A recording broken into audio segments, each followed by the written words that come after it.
আয়োজিত হলো মুনার শিকাগো চ্যাপ্টার এডুকেশন সেশন ও ফান্ডরাইজিং ডিনার 2026। আমেরিকায় বসবাসরত প্রবাসী বাংলাদেশিদের অন্যতম প্রধান সংগঠন Muslim Ummah of North America বা মুনার শিকাগো চ্যাপ্টারের উদ্যোগে সম্প্রতি অনুষ্ঠিত হয়ে গেল এক বর্ণাঢ্য আয়োজন। গত 11 এপ্রিল রেস প্লেইন্স ডাউনটাউন মসজিদে আয়োজিত এই অনুষ্ঠানে ছিল জ্ঞানগর্ভ এডুকেশন সেশন এবং মুনা সেন্টার অফ শিকাগোর জন্য একটি বিশেষ ফান্ডরাইজিং ডিনার।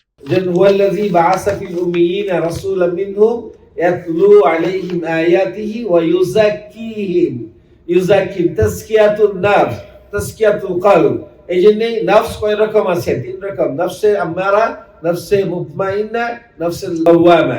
তো নফসে মুতমাইন্না বানাতে হবে আমাদের নফসগুলোকে। প্রবাসী বাংলাদেশিদের মিলন মেলায় পরিণত হওয়া এই অনুষ্ঠানের বিস্তারিত নিয়ে আমাদের আজকের বিশেষ প্রতিবেদন। গত 11 এপ্রিল শনিবার শিকাগোর ড্রেস প্লেইন্স ডাউনটাউন মসজিদ প্রাঙ্গণ মুখরিত হয়ে ওঠে প্রবাসীদের উপস্থিতিতে। মুনা শিকাগো চ্যাপ্টারের সম্মানিত প্রেসিডেন্ট মুহতারাম শায়গান আজাদ চৌধুরীর সভাপতিত্বে অনুষ্ঠানের শুরুতেই অনুষ্ঠিত হয় একটি বিশেষ এডুকেশন সেশন। এবারের আয়োজনে প্রধান অতিথি হিসেবে উপস্থিত ছিলেন দেশবরেণ্য বিশিষ্ট ইসলামিক স্কলার্স, বিশিষ্ট আলেমে দ্বীন এবং আল কোরআন দাওয়াহ সেন্টারের চেয়ারম্যান ও MUNA national assistant executive director professor doctor Ruhul Amin. তিনি তার বক্তব্যে প্রবাসে ইসলামী আদর্শ বজায় রেখে একটি সুন্দর সমাজ ও পরিবার গঠনে মুসলিম উম্মাহর দায়িত্ব ও গুরুত্ব তুলে ধরেন। বিষয়ের গভীরতায় আলোকপাত করে বিশেষ লেকচার প্রদান করেন মুনা নর্থ জোনের প্রেসিডেন্ট মোহতারাম নেসার উদ্দিন।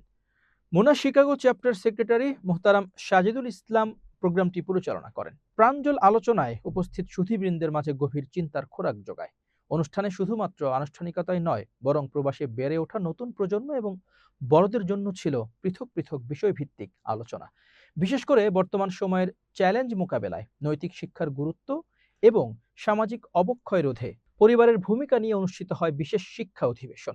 সেখানে ভাইদের 5টা চ্যাপ্টার, বোনদের 2টা চ্যাপ্টার, কয়টা? 7টা। এবছর শেষে মিনিমাম 2টা পাবে।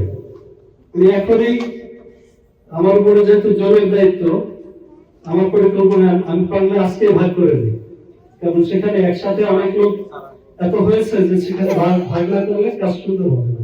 বক্তারা তাদের আলোচনায় প্রবাসের ব্যস্ত জীবনের মাঝেও আধ্যাত্মিক চর্চা এবং কমিউনিটির বন্ধন দৃঢ় করার ব্যবহারিক দিকগুলো তুলে ধরেন, যা উপস্থিত সুধীবৃন্দের মাঝে গভীর প্রাণচাঞ্চল্য সৃষ্টি করে।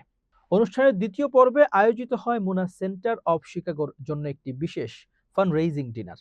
এই সেন্টারটির কার্যক্রম আরও বেগবান করতে এবং কমিউনিটির সেবায় এর পরিধি বাড়াতে উপস্থিত অতিথিরা স্বতঃস্ফূর্তভাবে অংশগ্রহণ করেন। অনুষ্ঠানে আরও বক্তব্য রাখেন মুনা শিকাগো চ্যাপ্টারের সাবেক সভাপতি মুহতারাম রমজানুল মাওলা মিলন এবং মুহতারাম আক্তার হোসেন ভুইয়া।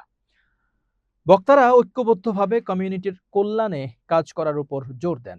উল্লেখ্য যে মূল অনুষ্ঠানের সমান্তরালে তরুণ প্রজন্মের জন্য মুনা ইউথ প্রোগ্রাম অত্যন্ত সফলভাবে সম্পন্ন হয়, যা নতুন প্রজন্মের কাছে ইসলামিক কৃষ্টি ও সংস্কৃতি পৌঁছে দেওয়ার একটি অনন্য প্রয়াস।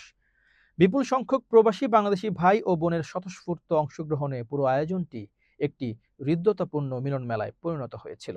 শিকাগো প্রবাসীদের এই সংহতি ও সমাজসেবামূলক কাজ আগামী দিনেও অব্যাহত থাকবে, এমনই প্রত্যাশা আয়োজকদের।